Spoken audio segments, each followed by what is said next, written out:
नमस्कार दोस्तों, आप लोग कैसे हैं? दोस्तों उम्मीद करते हैं कि आप लोग अच्छे होंगे और आपकी तैयारी जो एकदम बेहतरीन ढंग से चल रही होगी। दोस्तों एग्जाम हॉल में जब इस प्रकार के प्रश्न सामने आता है ना, तो पसीना छूट जाता है। लेकिन उसके बाद भी बच्चे कहते हैं कि ये चैप्टर जो है बहुत आसान होता है, लेकिन ऐसा होता नहीं है। एग्जाम के बाद जब रिजल्ट सामने आता है तो पता चलता है सबसे अधिक जो गलत हुआ है, यहीं से गलत हुआ है। दोस्तों सबसे पहले आपको क्लियर कर दे, आपका कोई भी सब्जेक्ट हो चाहे कोई भी चैप्टर हो, ना कोई आसान होता है ना कोई भारी होता है। बस डिपेंड आप पर करता है कि आप कहाँ पढ़े हैं, कब पढ़े हैं और साथ ही कितना उसको रिवीजन किए। ये सबसे बड़ा जो है मैटर करता है आपके रिजल्ट पे। तो इसलिए आप कोई भी छात्र छात्राएं अगर इस बार किसी भी एग्जाम को कंप्लीट करना चाहते हैं तो अगले 10 मिनट तक मेरी बातों को ध्यान पूर्वक एक बार सुन लीजिएगा। रीजनिंग कोई रटने का सब्जेक्ट नहीं है, रीजनिंग एक समझने का खेल है। तो इसलिए इसको सिर्फ समझेंगे, रटेंगे नहीं। उसके साथ ही दोस्तों बिना टाइम वेस्ट किए अपने इस सेशन को स्टार्ट करते हैं आज के पार्ट 2 में। दोस्तों पार्ट 2 इसलिए आप लोगों को बता रहे हैं क्योंकि इससे पहले जो है हम लोग एक क्लास कर चुके हैं एनालॉजी के, जिससे हम लोग हिंदी में सदृशता के नाम से जानते हैं। सदृशता चैप्टर के एक क्लास आपके बेसिक हो चुके हैं, उस पे थोड़ा सा हम लोग बात कर लेते हैं 1-2 मिनट और फिर जो है आज के इस टॉपिक को हम लोग शुरू करेंगे। तो दोस्तों आपको सबसे पहले बता चुके थे कि ये एनालॉजी चैप्टर जो है आप लोगों के लिए रीजनिंग में सबसे महत्वपूर्ण चैप्टर में से एक ये आता है। और साथ ही एनालॉजी को हिंदी में जो है सदृशता के नाम से हम लोग जानते हैं। इस चैप्टर में क्या क्या होता है, क्या बेसिक इंफॉर्मेशन होती है, उस पर हम लोग बात कर चुके थे। लेकिन थोड़ा सा आप लोग समझ लीजिए, सदृशता के जगह पे आप लोगों को जो है समानता या फिर समरूपता भी मिल सकता है। मतलब कहें तो सदृशता को दूसरे शब्दों में समानता या फिर समरूपता के नाम से भी जानते हैं। इसमें ये भी बात कर चुके हैं किस प्रकार के प्रश्न पूछे जाते हैं, कैसे सेट किया जाता है। और साथ ही सबसे महत्वपूर्ण चीज जो इसमें बात किए थे कि इस चैप्टर को कितने समूह में विभाजित किया गया है। तो दोस्तों मुख्य प्रकार से इसमें जो है 4 तरह मतलब जो है आप लोगों को विभाजित किया गया था 4 पार्ट में। तो चारों पार्ट को हम लोग समझे तो सबसे पहला जो था आप लोगों का शब्द सदृशता, जिससे हम लोग जो है वर्ड एनालॉजी के नाम से जानते हैं। सेकेंड जो आप लोगों का था लेटर एनालॉजी, जिससे हम लोग जो है अक्षर सदृशता के नाम से जानते हैं। थर्ड जो आप लोगों का होगा नंबर एनालॉजी, जिससे हम लोग संख्या समरूपता के नाम से जानते हैं। और साथ ही आप लोगों को बता दें सबसे लास्ट जो है अक्षर संख्या सदृशता, जिसमें कि लेटर नंबर दोनों मिला के जो आप लोगों का होता है वो आप लोग का रहने वाला। मतलब चारों को आप लोग देख चुके हैं, लेकिन 4 में से जो है 2 पहले ही क्लास में हम लोग कवर कर चुके हैं। आज का जो आप लोगों का टॉपिक होने वाला है ये आप लोगों का थर्ड और फोर्थ पे हम लोग बात करेंगे। थर्ड और फोर्थ पे बात करेंगे उससे पहले आप लोग समझ लीजिए इसमें कि इससे हम लोग शुरू करेंगे संख्या समरूपता से। अब दोस्तों इस पे हम लोग बात करते हैं, थोड़ा ध्यान से आप लोग समझिएगा कि संख्या समरूपता होता क्या है। ठीक है, इस पे बात करने के बाद आप लोग देख लीजिए संख्या समरूपता को आप लोग ध्यान से देखिए, जिससे हम लोग नंबर एनालॉजी के नाम से जानते हैं। अब इसमें प्रश्न किस प्रकार से पूछे जाते हैं तो थोड़ा ध्यान से देखिएगा। इसमें बोला गया है संख्या समरूपता में संख्या के बीच निहित संबंधों के आधार पर प्रश्न पूछे जाते हैं। मतलब कहने का ये है कि इसमें संख्या समरूपता में अगर हम लोग देखेंगे तो इसमें जो भी प्रश्न आपसे पूछा जाएगा वो सभी संख्या से संबंधित ही प्रश्न होंगे। और उस संख्या में जो है आपसी संबंध जो निहित होगा उसको हम लोगों को पहचानना होगा और उसके अनुसार जो है आप लोगों को क्वेश्चन को डील करना होता है। ठीक है, उसके साथ ही आप लोग थोड़ा सा ध्यान से आप लोग देखेंगे तो ये जो है संबंध संख्या के क्रम, उनके वर्गों, घनों के क्रम, अभाज्य संख्या के क्रम तथा इसके अलावा जो है अतिरिक्त संख्या के अंकों के बीच गुना, भाग, जोड़ या फिर घटाव अंतर्निहित होते हैं, उसे समझना होता है और फिर आप लोगों को आंसर देना होता है। मतलब क्या है कि इसमें आप लोगों को जो गलती आप लोगों का कहाँ होता है तो 90+% जो बच्चे होते हैं उनका जो है सबसे बड़ा गलती यही होता है। वो क्या करते हैं कि डायरेक्ट समझते हैं कि ये संख्या समरूपता जो है इसमें संख्या से प्रश्न बनेगा, जिसमें कि एक प्रश्न अगर आ गया जोड़ने वाला तो वो क्या करते हैं कि माइंड में सेट कर लेते हैं कि हाँ इसमें जोड़ जोड़ के इस प्रश्न को बनाना है। लेकिन ऐसा होता नहीं है, क्योंकि इसमें बताया गया है इसमें जो होता है संख्या के वर्ग भी हो सकते हैं, घन भी हो सकते हैं, उसमें अभाज्य संख्या भी खोजा जा सकता है, भाज्य संख्या भी खोजा जा सकता है। उसके अतिरिक्त जो है संख्या के अंकों के बीच गुना भी आप लोग का संबंध उसमें होता है। साथ ही जोड़ और भाग का भी उसमें संबंध होता है।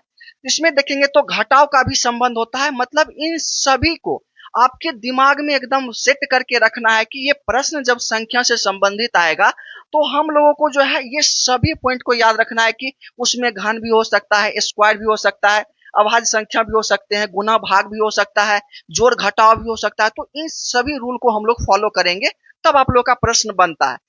अलग बात है कि आपका प्रश्न जो है सभी पे नहीं पूछे, एक दो चाहे प्लस पे पूछ दे, माइनस वाले पे पूछ दे, चाहे गुना वाले पे पूछ दे, चाहे भाग वाले पे पूछ दे, लेकिन आप लोगों को सभी को एकदम ध्यान में रखना है कि कौन सा रूल इसमें लागू हो रहा है। ये चीज समझ गए हैं। अब आते हैं इसमें उदाहरण को हम लोग देखेंगे तो और भी आप लोगों को समझ में आएगा। उदाहरण नंबर फर्स्ट में आप लोग देखिएगा तो इसमें आप लोगों को यहाँ पे क्वेश्चन दिया गया है 25, 49 और 36। उसके बाद आपसे पूछा गया कि यहाँ पे क्या होगा। तो दोस्तों यही आप लोग को ढूंढना होता है कि इन दोनों को संबंध देखेंगे, फिर आप लोग का जो है इसका संबंध देखेंगे और उसके बाद जो है इन चार ऑप्शन में से कौन सा होगा उसे हम लोग को ढूंढना होता है। अब इस प्रश्न को कैसे बनाते हैं तो सबसे पहले आप लोग एक चीज देख रहे होंगे तो यहाँ पे देखिए 25। 25 अगर आपसे पूछा जाए कि किसी का स्क्वायर भी है तो कहेंगे जी स्क्वायर तो होता है 5 का। तो इसका मतलब है कि सबसे पहले 5 का स्क्वायर हो रहा है यहाँ पे, ठीक है। तो एक आप लोग ध्यान से देख लीजिए 5 का स्क्वायर पहले हुआ है। उसके बाद आप लोग ध्यान से देखिएगा यहाँ पे 49 है। अब आपसे पूछा जाए कि 49 भी किसी का वर्ग होता है तो आप कहेंगे बिल्कुल 7 का वर्ग होता है 49। तो हम लोग इसको भी देख लेते हैं। ये समझाने के लिए आप लोगों को बता रहे हैं, बस आप लोग समझ लीजिए एक बार, तो उसके बाद अपने मन से जिस तरह से बनाना हो बनाइएगा। फिर आप लोग देखेंगे 36 तो ये 6 का स्क्वायर हो जाता है। यहां तक तो आप लोग समझ गए हैं। उसके बाद आपसे पूछा गया कि ये क्या होगा। तो आप ध्यान से देखिएगा तो पहले 5 का स्क्वायर हुआ है, फिर 7 का हुआ है, फिर 6 का हुआ है। इसका मतलब कहीं ना कहीं है कि ऑप्शन में भी जो आप लोग का जो होगा वो भी कहीं ना कहीं स्क्वायर ही होगा, क्योंकि हम लोग शुरू से ही ये सब चीज पढ़ते हुए आ रहे हैं। तो आप एक बार ऑप्शन को देख लेंगे कि ऑप्शन में देखिए कितने स्क्वायर वाले हैं। तो आप यहाँ पे देखेंगे एक ही स्क्वायर वाला है 81 वाला। लेकिन इससे पहले आप लोग को बता देते हैं, यहाँ पे एक स्क्वायर वाला था तब तो हम लोग समझ गए हैं कि सभी स्क्वायर वाला था, तो हम लोग स्क्वायर वाले को टिक कर देंगे और यही ऑप्शन आपका सही भी है। लेकिन अगर आपके सामने दो स्क्वायर वाला अगर आपके सामने आ जाए ऑप्शन में, तब हम लोग क्या करेंगे। तब करना कुछ नहीं है, जब हम लोग स्क्वायर का संबंध बनाए हैं तो उसी तरह से जो है अगले बार फिर नया रूल इसमें लागू कर देंगे, जिस पे हम लोग आगे बात करेंगे तो आपको और भी समझ में आएगा। मतलब अलग अलग प्रकार के आप लोग को क्वेश्चन से रूबरू करवाएंगे और सभी जो होगा मोस्ट इंपॉर्टेंट प्रश्न आप लोगों के सामने लाएंगे। बस बेसिक हम लोग समझ रहे हैं। तो पहला 5 का स्क्वायर था, 7 का स्क्वायर, 6 का, तो ऑप्शन में भी आप लोग का जो होगा स्क्वायर वाला ही होगा। तो आप लोग देख लीजिए डी में जो है 9 का स्क्वायर हो रहा है, तो ये आप लोगों का जो है आंसर 81 हो जाएगा। ये राइट आंसर है। अब आगे हम लोग चलते हैं तो आगे वाले प्रश्न को देखिए, उदाहरण नंबर 2 को। उदाहरण नंबर 2 में आप लोग देखेंगे तो आप यहाँ पे थोड़ा सा देखेंगे तो आपको कंफ्यूजन आ रहा होगा अब इसमें क्या करें। तो एक चीज और भी आप लोग ध्यान दीजिएगा, जब भी कोई प्रश्न आपके सामने इस तरह का आए संख्या वाला, तो उसमें अगर छोटा से एकाएक जो है बड़ा हो जाए तो आप लोगों को कुछ सोचना नहीं है, डायरेक्ट सोचना है या तो स्क्वायर हो रहा है या गुना हो रहा है, ठीक है। बस दो ही चीज उसमें हो सकता है, क्योंकि स्क्वायर करने के बाद ही कुछ बड़ा अंक होगा उससे, या फिर गुना कुछ चीजों से करेंगे तभी 3 4 5 गुना आप लोगों का होता है। तो इसलिए जो है आप लोग ध्यान से देखेंगे तो 24 से डायरेक्ट 192 आया, वो भी यहाँ पे देखेंगे तो माइनस लगा हुआ है। फिर आगे आएंगे तो -31 है और 248 है। अब इसको ढूंढते हैं, देखिए कैसे इसको ढूंढना है। तो आप एक चीज यहाँ पे ध्यान देंगे तो आप लोगों को दिख जाएगा। दिख रहेगा क्या, तो पहले 24 दिया गया है। अगर हम लोग क्या करते हैं 24 आंसर, पहले क्वेश्चन को लिख लेते हैं 192, ठीक है। जो दिया गया उसको ध्यान से देख लीजिए। फिर आप लोग का जो है 31 दिया गया है, ठीक है, -31।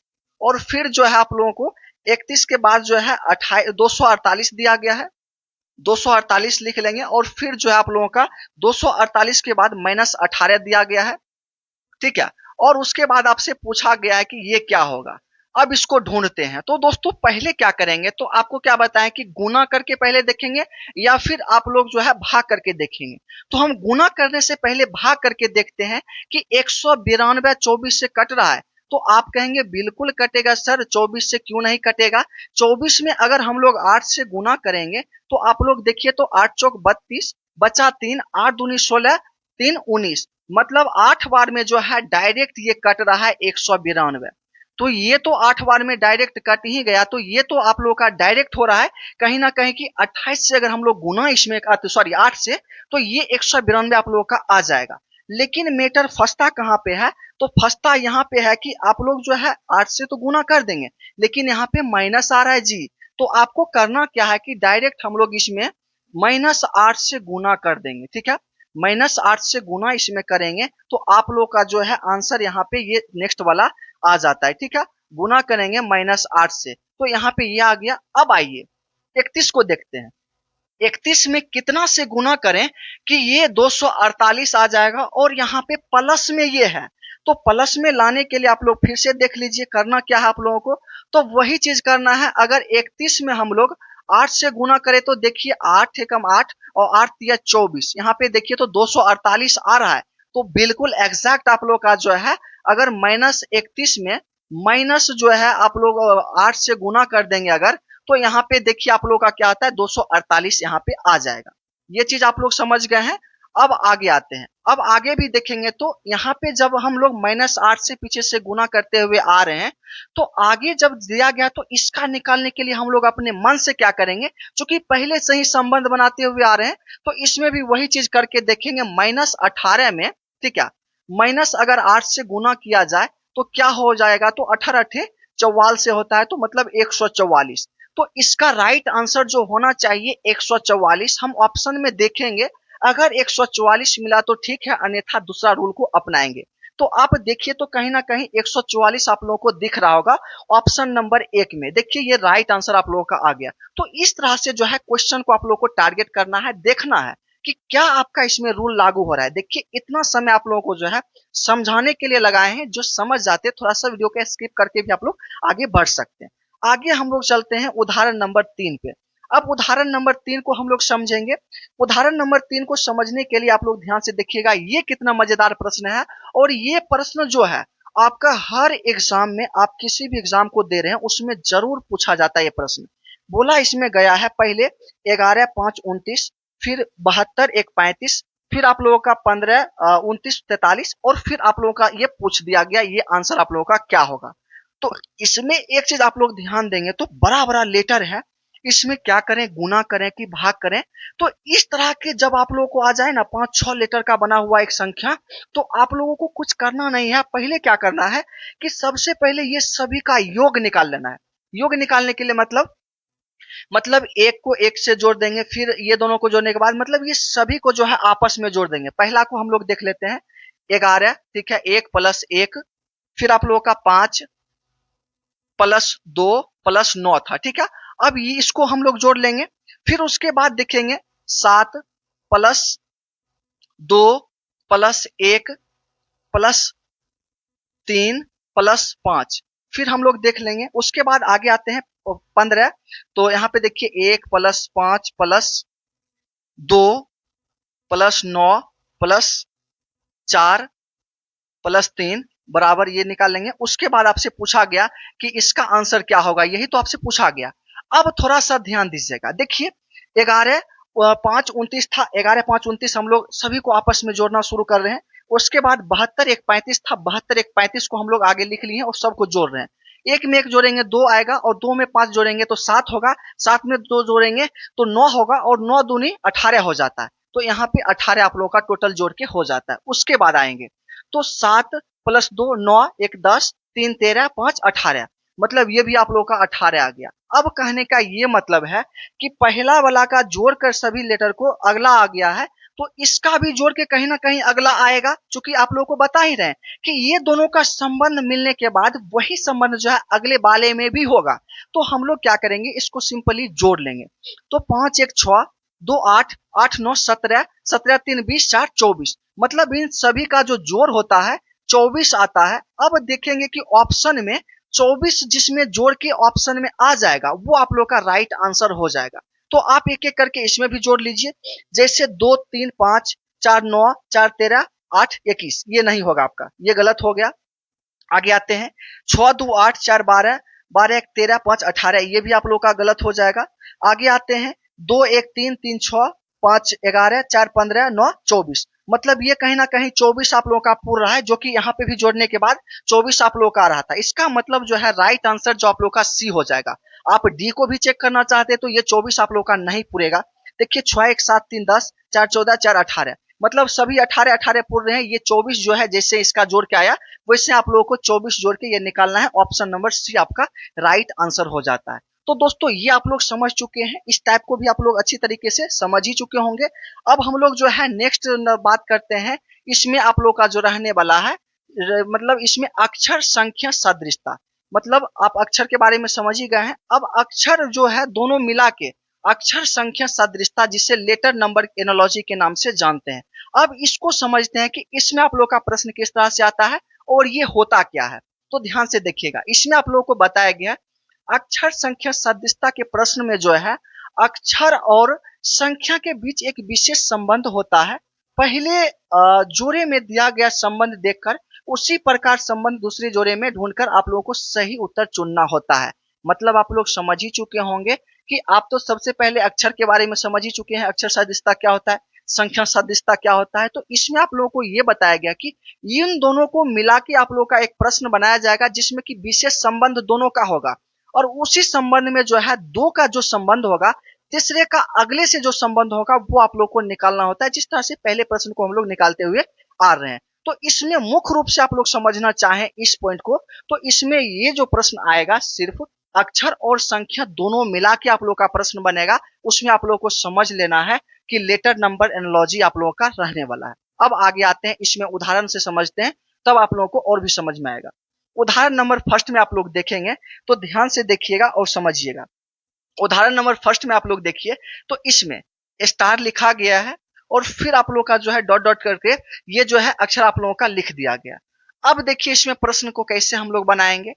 इसमें ध्यान आप लोग दीजिएगा ये कि यहाँ पे STAR और उसके बाद 19 20 1 18, मतलब कहने का ये है कि जो चीज यहाँ पे लिखा गया है ना उसका प्लेस वैल्यू जो है यहाँ पे लिख दिया गया। मतलब पदमान जो होता है, जैसे एस आपसे पूछा जाए, इससे पहले आप लोगों को जब लेटर वाला बताए थे तो उसमें आपको याद करने के लिए बताए थे A to Z को कैसे याद करेंगे, कितने नंबर पे कौन सा लेटर आता है, वो सब चीज आपको बता चुके हैं। आपको याद हो गया होगा, नहीं याद होगा तो आप लोग अल्फाबेट चैप्टर में जो हम लोग पढ़ाए हैं specially A to Z letter को याद करने का, वो आप लोग थोड़ा सा एक बार क्लास कर लीजिएगा, सिर्फ उस क्लास को कर लीजिएगा।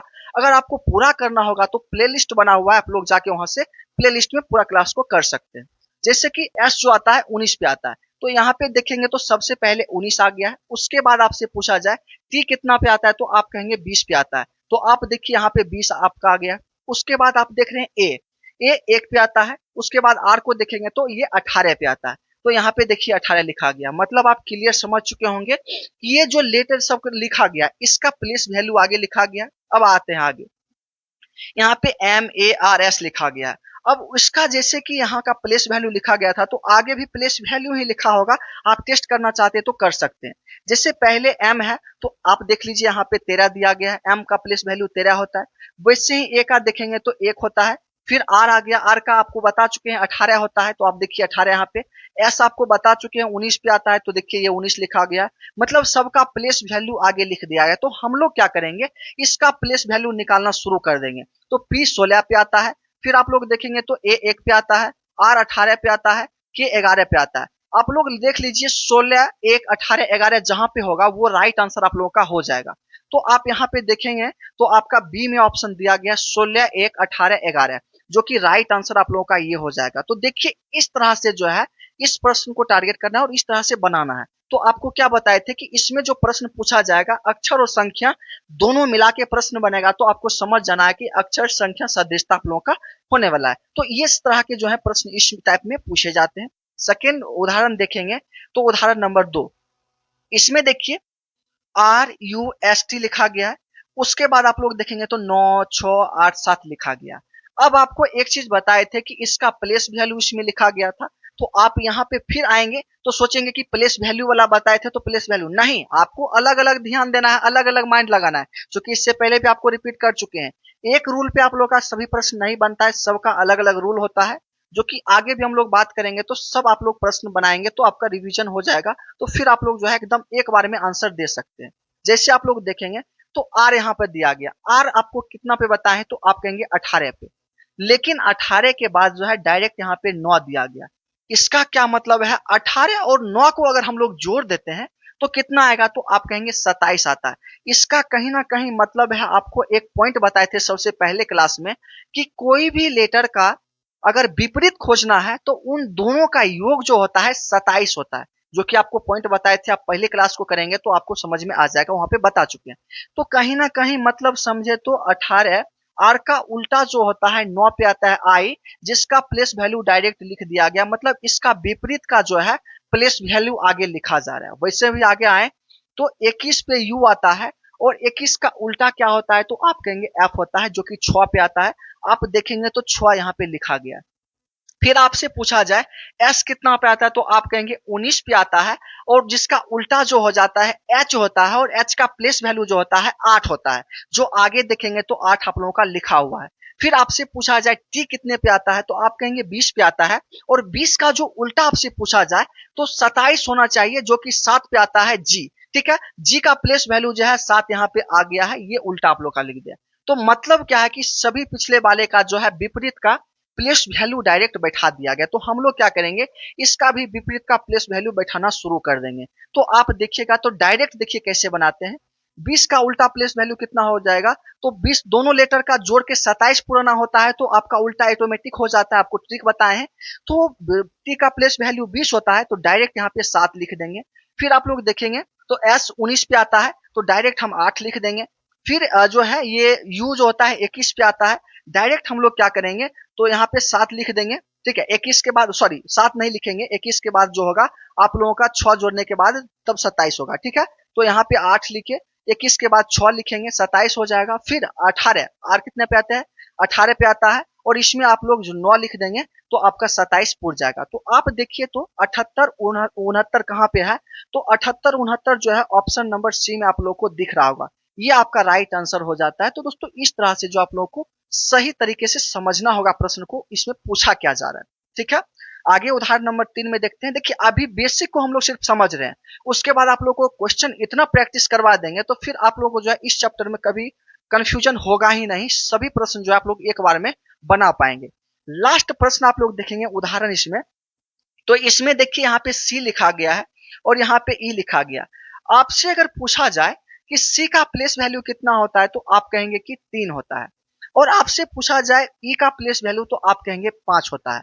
इसका मतलब कहने का है कि सी को 3 लिख दिया गया है और ई को 5 लिखा गया, और इसमें 2 से गुना करने के बाद आप लोग देखिए तो 70 आता है। आप यहाँ पे देखिए तो आगे डायरेक्ट 70 आपको लिखा गया है। मतलब कहने का ये है कि इसका प्लेस वैल्यू दोनों को जो है लिख दिया गया, और उसमें जो है गुना करके ये डायरेक्ट पुराया गया। तो उसी तरह से हम लोग क्या करेंगे, डी ई दिया गया है। ठीक है, डी और ई देख रहे हैं, इसका प्लेस वैल्यू क्या होता है, तो देखिएगा डी का 4 होता है और ई का 5 होता है। अब इसमें क्या किया गया था, पहले 2 से गुना किया गया, तो हम लोग जो है 2 से इसमें भी गुना कर देंगे और डायरेक्ट 45 दूनी 90 हो जाता है। अब देखिए ऑप्शन में 90 आपको मिल जाएगा, जो कि ऑप्शन नंबर बी में आप लोग देखेंगे तो राइट आंसर जो है ये आपका मिल चुका है, 90 इसका राइट आंसर हो जाएगा। तो दोस्तों इस तरह के सभी जो प्रश्न है आप लोगों से पूछा जाता है इस टाइप में। तो सभी टाइप को आपको समझा चुके हैं, सभी टाइप में क्या क्या प्रश्न आपसे पूछे जा सकते हैं, किस टाइप के होते हैं, सिर्फ अभी बेसिक हम लोग समझेंगे। अब जो हम लोग समझेंगे अगले क्लास में, उसमें अभ्यास प्रश्न को करेंगे कि कौन कौन सा प्रश्न आता है और उस प्रश्न को कैसे टारगेट करना है, जैसे इसमें आप लोगों को बताए हैं। तो दोस्तों मुझे आशा है कि यह सेशन आपके लिए अति महत्वपूर्ण रहा होगा और महत्वपूर्ण रहा हो और आपको अच्छा लगा हो। तो इस क्लास को जो है एक लाइक करके अपने दोस्त भाई मित्र कोई भी होंगे तो उसे एक बार शेयर जरूर कर दीजिएगा, और नए होंगे इस चैनल पे तो सब्सक्राइब करके आप लोग हमसे जुड़ जाइएगा। तो ठीक है, फिर मिलते हैं अगले क्लास में ऐसे इंटरेस्टिंग क्लास के साथ। तब तक के लिए जय हिंद, बाय।